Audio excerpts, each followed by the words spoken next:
Waalaikumsalam warahmatullah. Ya isi aman. Ustadz Sugiarto. Waalaikumsalam warahmatullahi wabarakatuh. Bukan sing akeh. Sami-sami. Cap. Berani ya. Padha-padha piye bukane. Bismillahirrahmanirrahim. Alhamdulillahirabbil alamin. Wassalatu wassalamu ala asyrofil anbiya wal mursalin sayyidina wa maulana Muhammadin wa ala alihi washabihi ajmain. Nerusaken masalah bab sholat sunnah. Kemarin terpotong karena hari Ramadan, jadi kita khusus bahas Ramadan, sehingga bab sholat masih belum selesai tentang sholat sunnah. Sholat sunnah diantaranya sholat 2 hari raya sudah kita bahas. Sekarang sholat gerhana. Sholat gerhana, baik gerhana bulan atau gerhana matahari. Secara hukum, pelaksanaan sholat gerhana itu hukumnya sunnah muakkad. Sunnah muakkad artinya kesunahan ini sangat kuat karena Rasulullah selalu menjalankan kesunahan ini. Sehingga dikatakan nek gak ngelakoni sholat gerhana iku hukumnya makruh meninggalkan sholat gerhana. Padahal di masyarakat kita itu jarang orang mau melaksanakan sholat gerhana. Mungkin di beberapa masjid saja yang dilaksanakan. Umumnya gerhana ya gerhana, nggak ada anjuran untuk melaksanakan sholat gerhana. Jadi bagi para takmir khususnya, supaya diantara untuk meramaikan masjid adalah ketika ada gerhana, mungkin seminggu sebelumnya atau 2 hari sebelumnya sudah diumumkan kepada para jamaah menganjurkan akan dilaksanakan sholat jamaah di masjid, sholat gerhana di masjid ini. Nah, supaya kita menghidupkan sunnah Kanjeng Nabi dan juga memakmurkan masjid. Alhamdulillah kalau di Masjid Al-Huda Ngebruk sudah melaksanakan sudah beberapa tahun kemarin, baik gerhana rembulan maupun gerhana matahari. Pelaksanaannya itu sunnah berjamaah, artinya nggak wajib berjamaah, boleh dilaksanakan sendirian. Ini kalau masjid berjamaah sholat gerhana bisa dilaksanakan sendiri di rumah, ya, di rumah sholat gerhana. Cuma kalau di rumah tidak disunahkan untuk khutbah. Kalau berjamaah di masjid. Waalaikumsalam.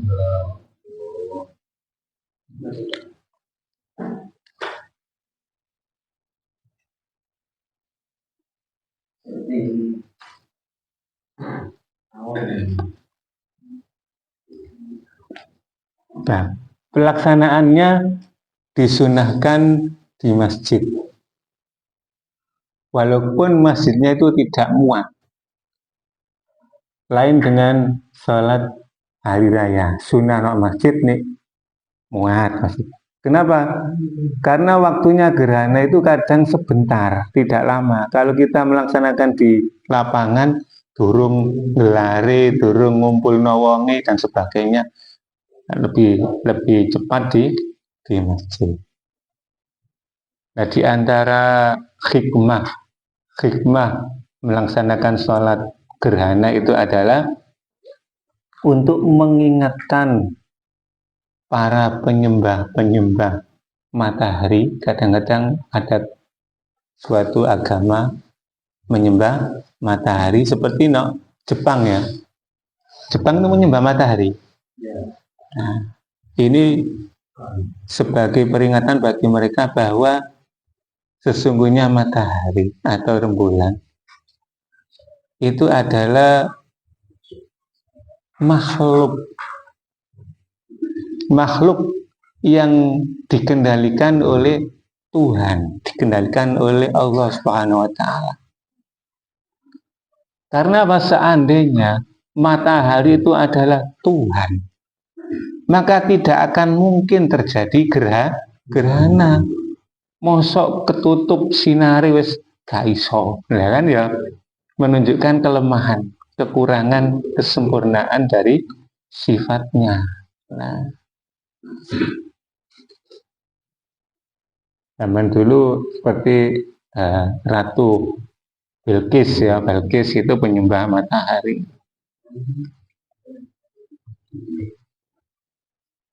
Jadi gerhana itu adalah di antara bukti kebesaran Allah Ta'ala, bukti kekuasaan Allah Ta'ala, bahwa Allah Ta'ala mampu segala-galanya, membuat sinarnya matahari tertutup dan sebagainya. Ini di antara hikmah menjalankan sholat gerhana. Adapun waktu pelaksanaannya mulai masuk ketika terjadinya gerhana. Misalnya gerhana matahari sinarnya mulai tertutup, itu sudah masuk waktunya. Nah, selesainya di saat gerhana sudah selesai. Mari ketutup terus wis buka maneh wis entek.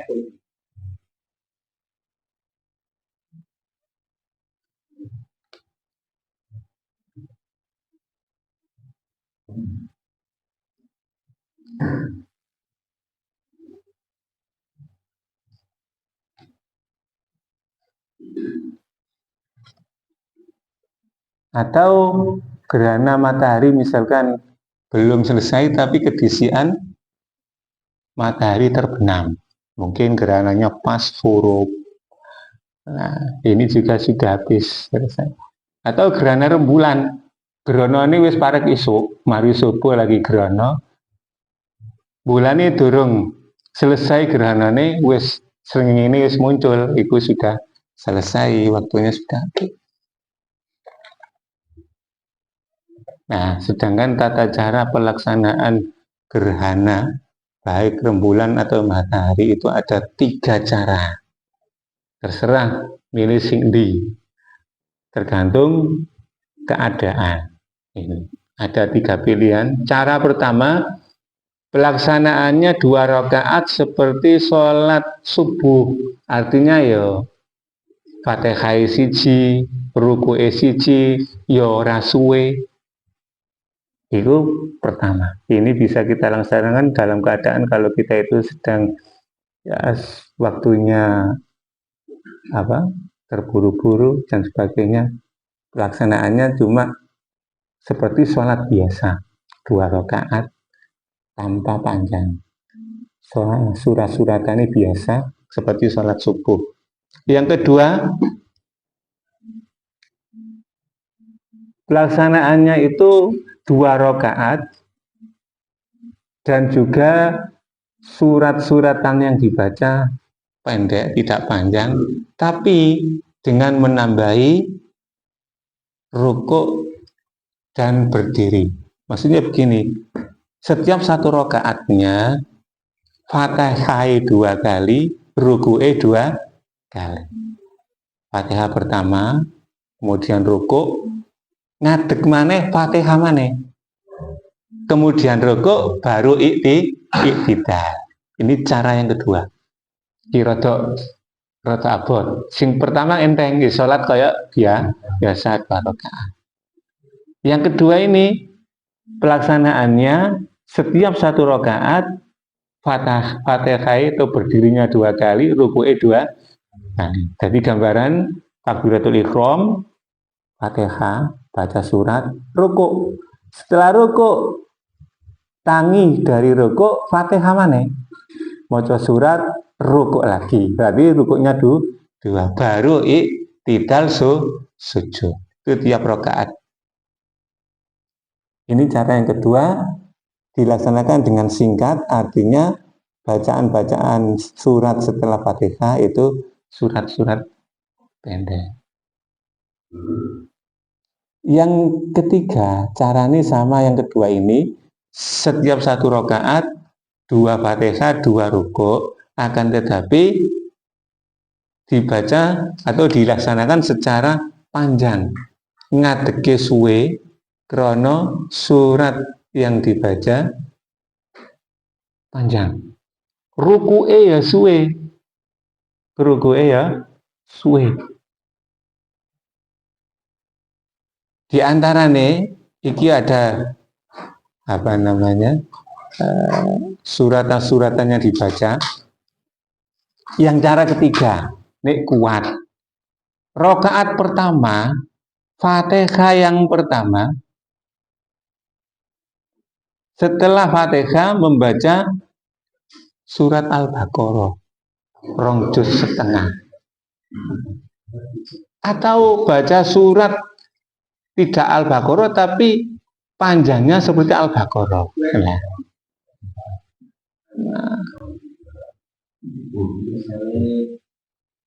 Kemudian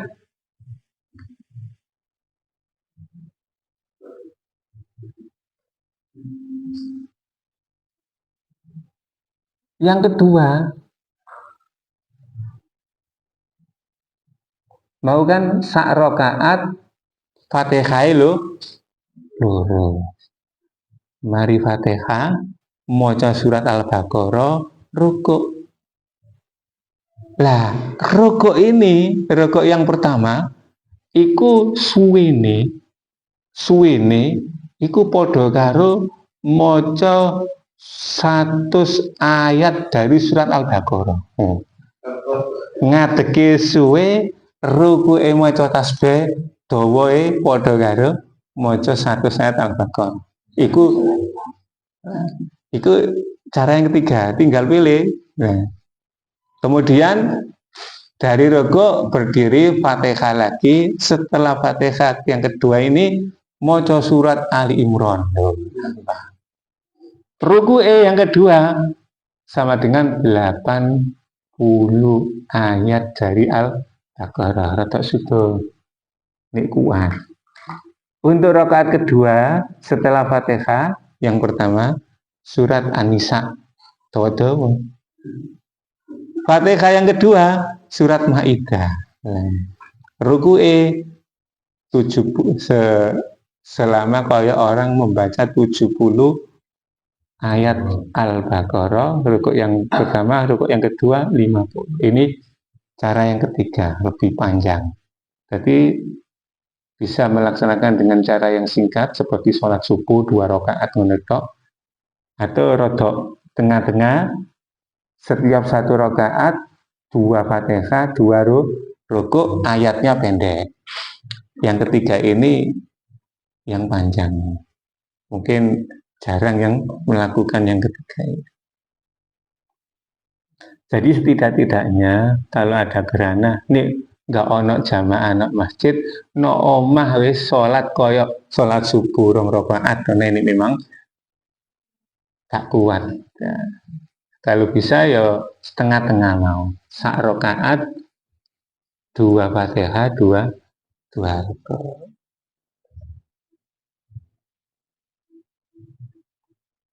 Kemudian sebelum melaksanakan sholat gerhana ini disunahkan untuk mandi dulu, sunah mandi. Tidak disunahkan untuk berhias. Kalau sholat Idul Adha, Idul Fitri, sunah selain sunai atus, disunahkan untuk berhias. Untuk sholat gerhana rembulan disunahkan bacaan Fatihahnya dikeraskan. Untuk gerhana matahari seperti sholat zuhur, Fatihahnya tidak dikeraskan. Kemudian kalau berjamaah disunahkan khutbah seperti khutbah Jumat. Dalam segi rukun-rukunnya. Dalam segi syarat tidak sama. Artinya kalau khutbah sholat gerhana itu misalkan orangnya itu batal wudhu ini gak apa-apa. Kebuka aurate gak apa-apa. Kelambi ini kena najis gak apa-apa. Mek rukune tok, padha rukune Jumat, ana hamdalai, sholawat, baca Al-Quran, ana pesan tak takwa, ana doa kepada orang mukmin. Nah, cuma syaratnya enggak sama dengan khutbah Jumat. Tidak harus punya wudhu, tidak harus pakaian suci. Lah seumpama barengan misalkan pas grono itu waktu duhur sudah masuk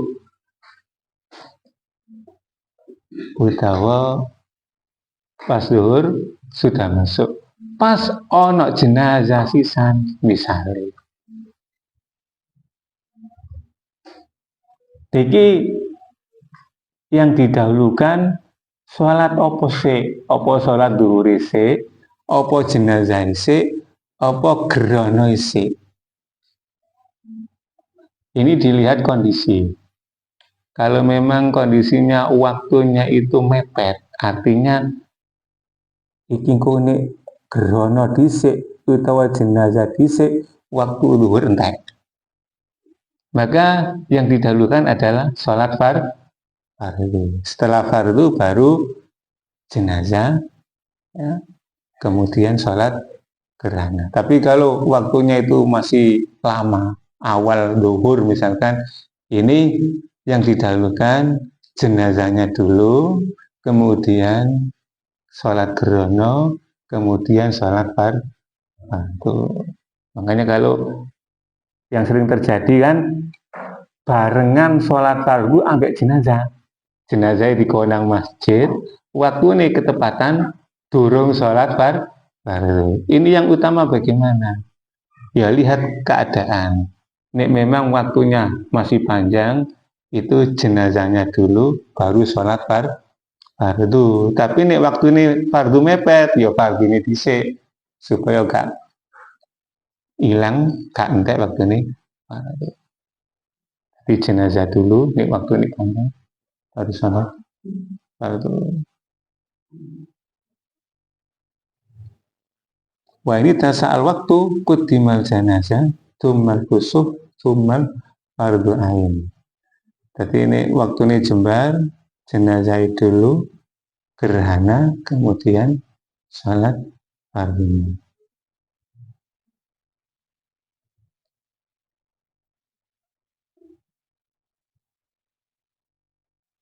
Nah, ini mungkin salah cetak wal amalu ala takbir fardi ala jenis ini tasal waktu padahal nak dhuwur itasal waktu ini indokal waktu mungkin salah cetak. Jadi kalau waktunya itu mepet fardu dulu baru jenazah supaya waktu ini fardu gak habis. Tapi kalau waktunya jembar jenazah dulu baru fardu.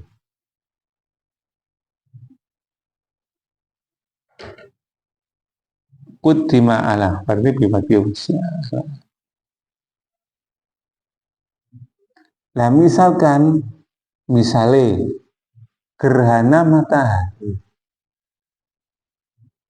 bareng karo waktu ini sholat Jumat.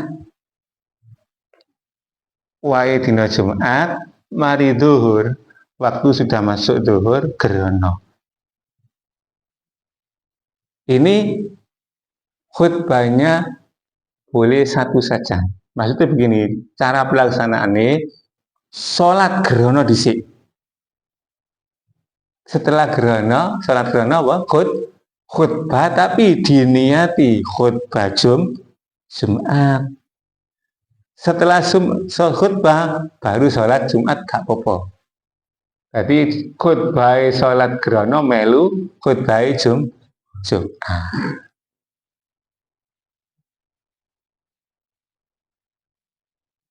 Jadi seumpama terjadi sholat gerhana pada waktu sholat masuk waktu sholat Jumat, mesisan wong wis padha kumpul, wis sholat gerhana dhisik.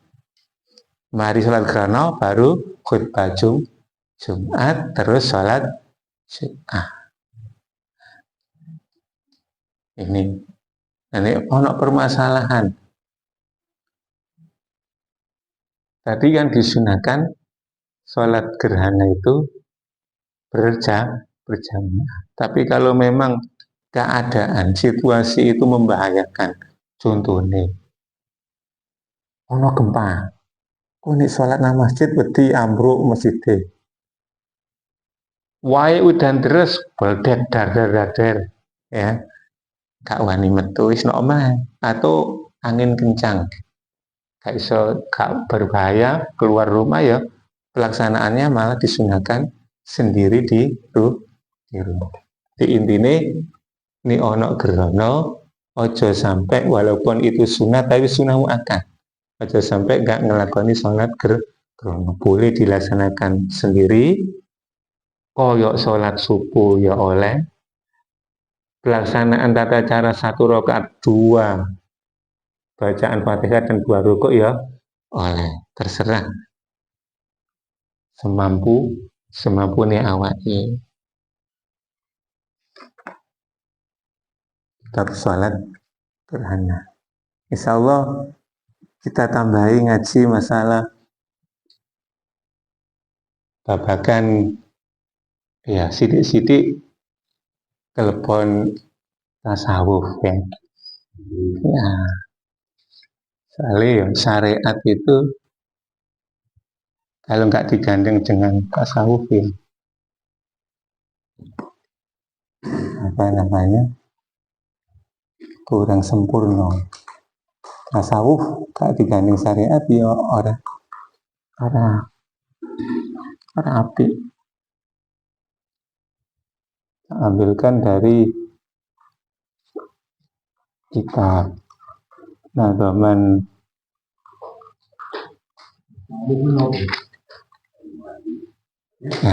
tasawuf itu yang dibahas ilmu nek wong Jawa ilmu kebatinan. Nek syariat kan dohir. Syariat itu pokoknya sholat itu sebenarnya itu gerai secara dohir dilihat mau coba Fatihah, rukuk itu syariat. Nah, kalau dilihat dari segi tasawuf, masalah sholat iki ikhlas apa ora? Lah ini lah. Nah, itu dari segi tasawuf. Terus orang ini ketika sholat itu batin. Nah, urusan nih tasawuf itu masalah tinggal aku nih hati. Di kitab Hidayatul Adhqiya. Nah, judulnya Hidayatul Adhqiya wa Tuhfatul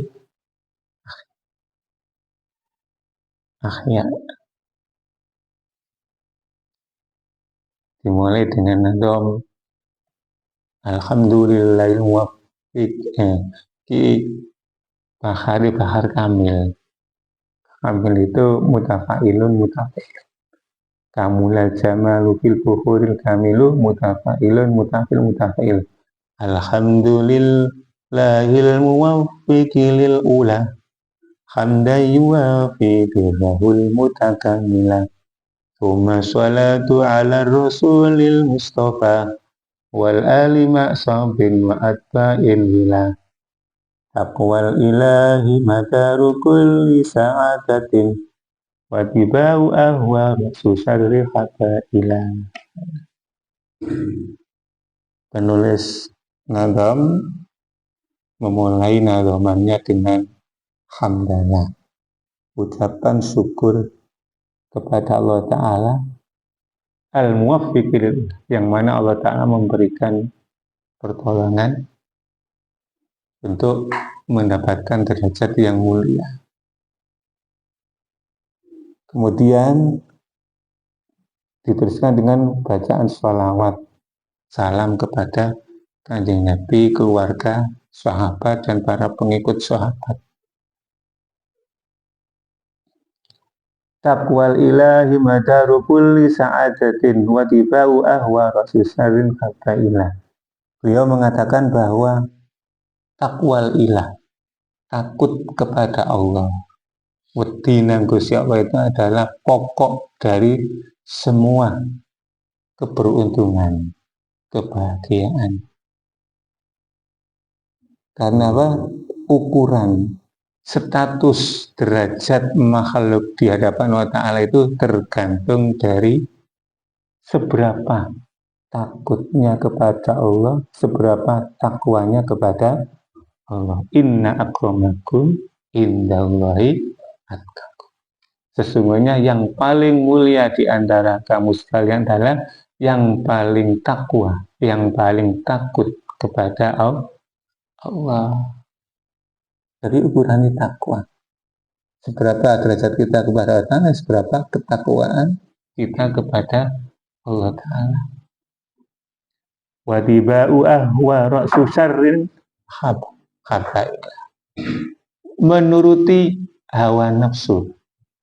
Hawa nafsu, hawa itu keinginan ya. Hawa nafsu berarti keinginan nafsu. Nafsu, sifatnya nafsu itu ingin selalu berbuat jelek, selalu memerintahkan kita kepada kejelekan. Innan nafsa la'ammaratun bisu. Artinya ketika kita terdorong untuk melakukan kejelekan, itulah dorongan nafsu memerintahkan kita untuk melakukan kejelekan. Jadi ini ono timbul niat elek, itu timbulnya sangka nafsu, keinginan nafsu, ngejak elek tok nafsu. Wae sholat ngene ngejak gak sholat, turu, dolan dan sebagainya. Wae poso ngejak ora poso ngene. Itu nafsu, keinginan nafsu. Makanya dikatakan sumber dari kejelekan. Sumbernya menungso iku dadi elek soalnya duwe nafsu. Menungso dadi elek, bahkan eleke ngelebihi binatang itu soalnya menungso iku duwe nafsu. Lain dengan malaikat. Malaikat itu enggak duwe nafsu. Jadi api terus, nggak ada nafsu, nggak ada ajakan untuk berbuat jelek. Nah kita itu manusia kedelean nafsu dan akal. Nah akal inilah sebagai penyeimbang nafsu. Nek nafsu ini ngejak elek, akal nyegah. Ojo. Nah itu. Sampean semua mungkin pernah merasakan ketika mau berbuat jelek, terus ada larangan dari diri kita sendiri. Ojo oh iya, gak oleh ngono iku. Nah, ini akal yang melarang kita berbuat menuruti nafsu. Nah, tergantung akal kita dengan nafsu kuat ndi. Nah, ini kuat nafsune ya terus jalan kejelekan ini. Tapi kalau akalnya lebih kuat, gak sida nglakoni eleke kepinginane nafsu. Nah, terus bagaimana cara untuk melemahkan nafsu sehingga kita itu bisa mengendalikan nafsu. Nafsu ini kepingin nyiwa dikendalikan gak nengen. Nah itu karena apa? Nafsu lemah. Tapi kalau nafsu itu kuat, akal nggak mampu untuk mengendalikan, akhirnya takut berbuat jelek yang terjadi. Di antara cara nih, kalau menurut riwayat terciptanya nafsu,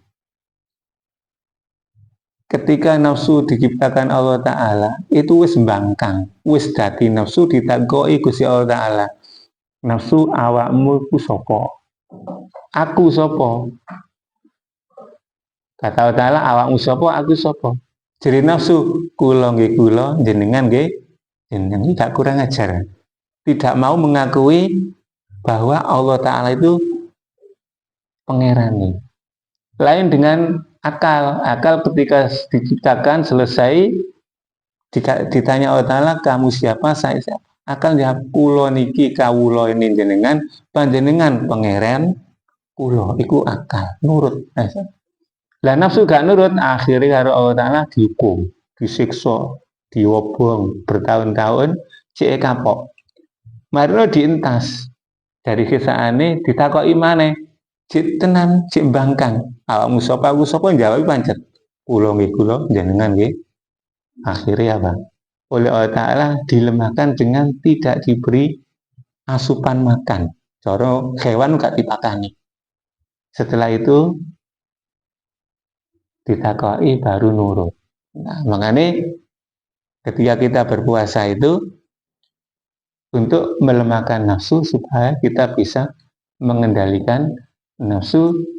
Setelah kita bisa mengendalikan nafsu, kita akan menjadi orang yang benar-benar takwa, takut kepada Allah. Makanya di akhir ayat tentang puasa itu, kutiba alaikumusiyam kama kutiba alladzina min qablikum la'allakum tattaqun.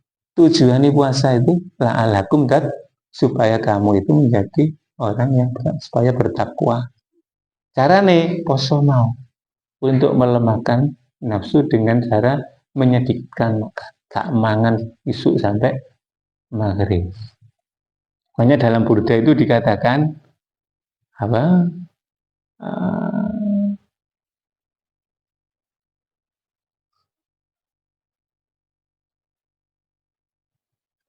Inna nafsaka terus apa ya? Inna to'ama yuqawi syahwatan naimi.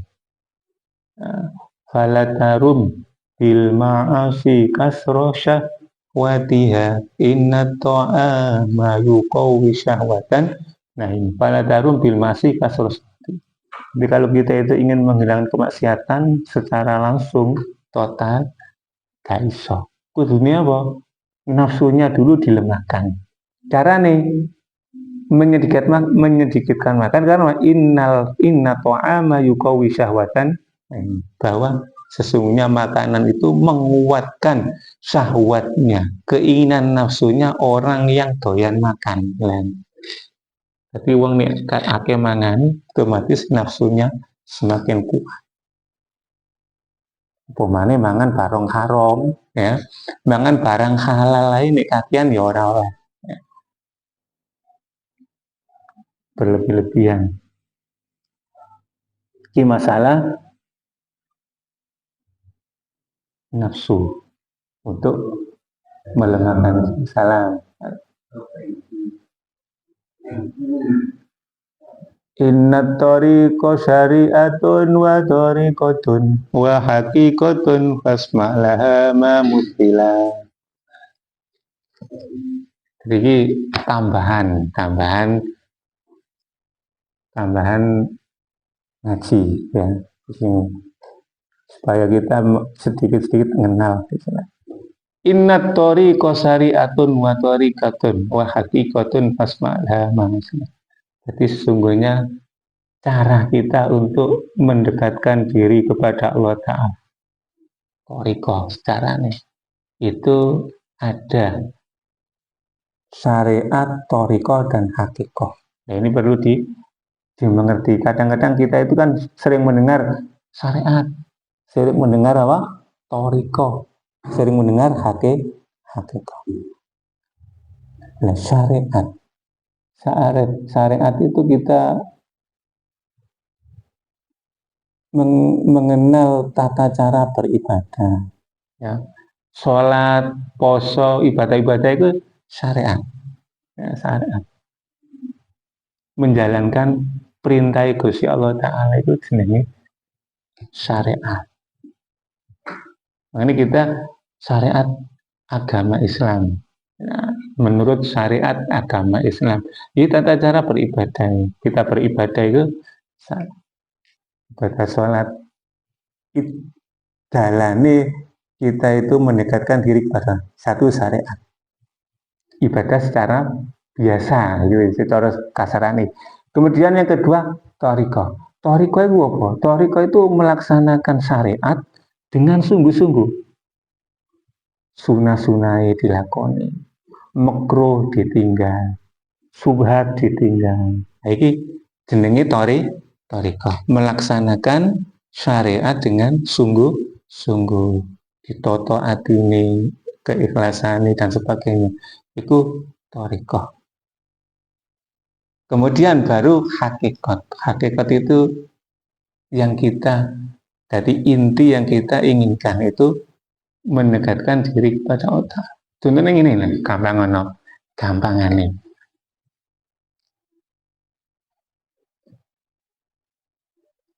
Hakikat syariat thariqah.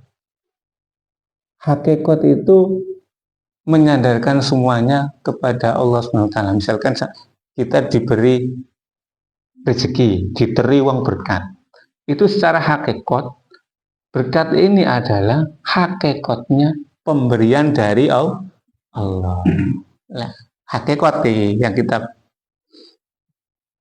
Nah, syariat itu coro tekani berkat iki lewat uang liya dikekno di kita. Kita nyambut gawe untuk bayaran. Secara hakikat bayaran itu ora krono nyambut gawe ini, tapi pemberian Allah. Nah, itu hakikat. Hakikat lagi balasan hakikat. Lah syariate bayaran itu nyampe kita syariate dengan bekerja ngeten lho maksudnya. Supaya makanya uang nek nyekli hakikat tok yo rusak. Contohnya ini, kamu gak sholat, lapo sholat? Ini Gusti Allah Ta'ala nak dina aku munggah swarga, masih gak sholat ya mlebu swarga. Iku hakikat rusak. Orang itu kalau hakikat tok nggak ada syariat ya rusak.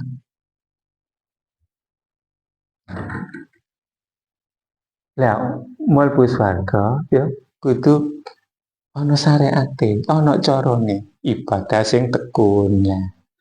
Kok masuk surga. Nah, syariat itu seperti itu. Syariat antara syariat dengan hakikat kudu gandengan, kudu gandengan. Syariat tok gak hakikat ya gak bener. Ngandalno ibadahe, ngandalno aku sholat poso pasti mlebu suhar. Itu ngandalno syariate. Padahal surga itu hakikatnya pemberian Allah Ta'ala, bukan karena sholatmu, bukan karena puasamu, bukan karena ibadahmu, tapi pemberian Allah. Jadi syariat dengan hakikat itu harus berjalan bersamaan. Kadang orang itu apa jenis ini filosofi ya, filsafat. Nah, ini gak ada syariat. Orang kerja, laku. Rezeki itu kok Gusti. Oh, gak kerja nih rezeki nih lah itu hakikat tok. Hakikat wong kerja yang ngono nek gak ono hakikate syariat tok kalkulasi. Aku pula iki tak dol sakmene, engko intuke sakmene. Jebule apa? Anjir. Iku ngandalno syariate, gak ngandalno hakikat. Di syariat hakikat ya kerja, setelah usaha pasrah. Hasil iki wis terserah Gusti Allah Ta'ala. Akeh sidike hasil rugi apa ora iku wis pasrah nanggone Gusti Allah Ta'ala. Iki usahaku wis mentok. Oleh iku mek sakmene lho pancen iku rezekine Allah Ta'ala ya sakmene iki. Masih tak usahain nemen-nemen sakmene ya sakmene. Gak iso mundak, gak iso kurang. Jadi ketika kita itu menggabungkan syariat dengan hakikat enak. Wis takdire. Nah, ya usaha. Tapi takdire sakmene wis takdir wis apa jare. Dadi legowo bisa nerima. Tapi ini syariat tok stres. Stres ya. Terus kalkulasi anjir. Ngandalno syariat itu gak hakikate. Akhirnya banyak yang stres. Kadung kulaan akeh pasare popo. Ya. Berarti jodoh nggak berdoa. Jodoh nggak berdoa. Nah, enggak kerja berdoa masrahno hasil kerja iki pasrah nang Gusti Allah Ta'ala. Dikei akeh sithik apa jere Gusti Allah, sing penting sudah usaha maksimal. Dene dikei hasil, alhamdulillah, diparingi Allah Ta'ala hasil. Akhirnya nggak ngandalno kerjae, ya.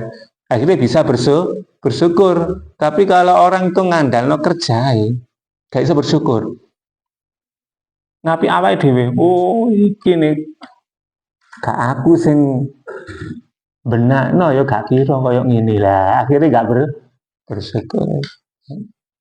Jadi intinya ikhtiar, kemudian tawakal, berusaha, hasil usaha di pasrahno nang Gusti Allah.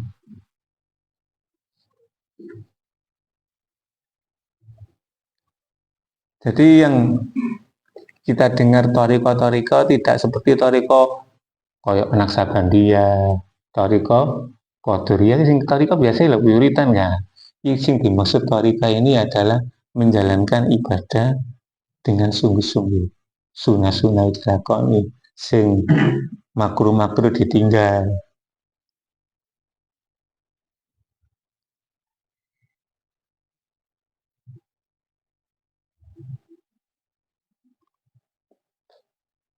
Syariatun kasafinatin wa tariqatun kal bakhri thumma haqiqatun durrun mola.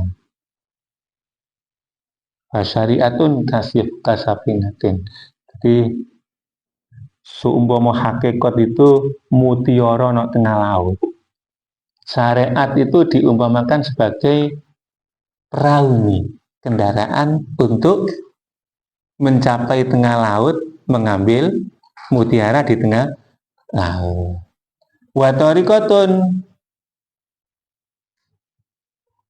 gimana? Kal bahri. Tariqa iku kaya segorone. Nek perahu segorone gak ono banyune, mosok iso tekan tengah. Nah, jadi kita itu tujuan kita itu mengambil mutiara di tengah laut. Cara nih apa?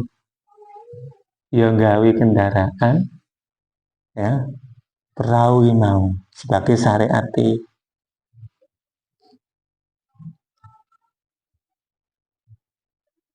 Nah, perahu isane melaku, segorone kudu ana banyune. Yaitu toriko, melaksanakan ibadah dengan sungguh-sungguh.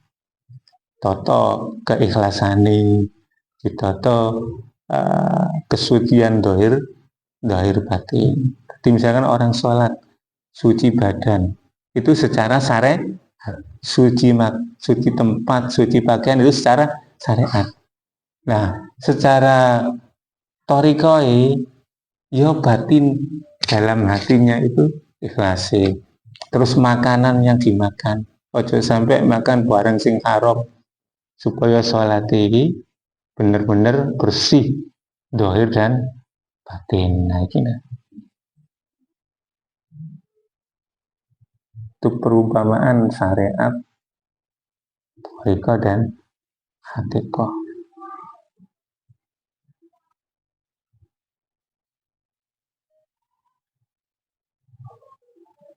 Kadang-kadang orang saiki salah pemahaman. Melu toriko ini mempeng, tapi syariatnya ditinggal. Masalah syariat, ya, tata carane ibadah ditinggal. Ngepeng torikoi. Ono sing torikoi itu ya wiritan, ono sing macam-macam tirakati.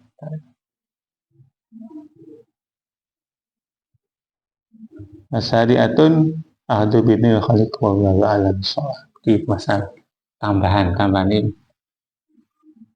cukup.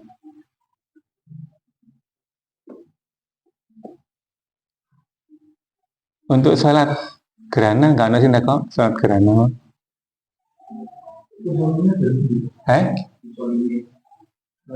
Wah, masalah niat sering saya terangkan. Untuk niat, kita itu niat, mengucapkan niat tidak harus berbahasa Arab. Langsung kula niat sholat grono srengenge apa? Sholat grono bulan, ketika takbir baru hati kita ngerentek niat aku sholat grono srengenge. Nek jamaah dadi makmum ya makmuman. Nek sholat ijen ya gak usah makmuman. Niat langsung sholat sunnah grono. Jadi sholat gerhana boleh dilakukan sendiri, boleh atau disunahkan berjamaah. Boleh dilaksanakan seperti sholat biasa 2 rakaat kalau sholat subuh. Boleh dilaksanakan dengan tata cara 1 rakaat, Fatihah 2 kali, ruku'e 2, mari Fatihah, maca surah, ruku', mari ruku', ngadeg maneh, Fatihah maneh, surat terus rukuk mana itu baru iktidal sujud. Itu cara yang kedua ya. Tinggal kita milih sing ringan apa sing ini jamaah disunahkan khutbah setelah sholat gerhana, tapi kalau sendirian tidak disunahkan khutbah. Tapi memang sholat gerhana ini jarang ya dilakoni no masjid-masjidnya. Kalau masjidnya nggak mengadakan ya sholat dewi no omah, sholat krono.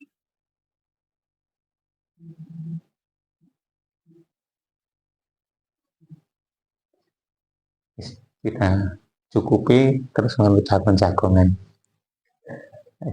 Assalamualaikum warahmatullahi wabarakatuh.